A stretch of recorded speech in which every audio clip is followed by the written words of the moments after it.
Racing just started with market value. Break quickly restart, etc. Rushing for the side. Yellow Citizen, Red Cloud.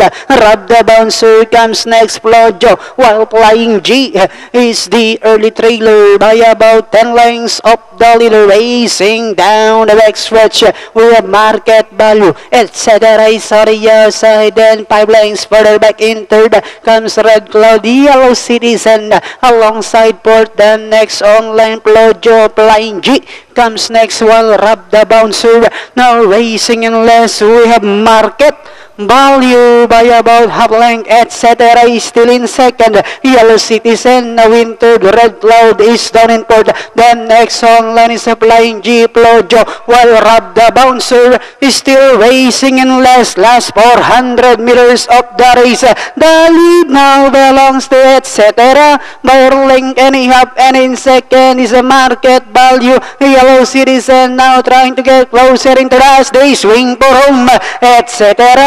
This time by about 4 lengths.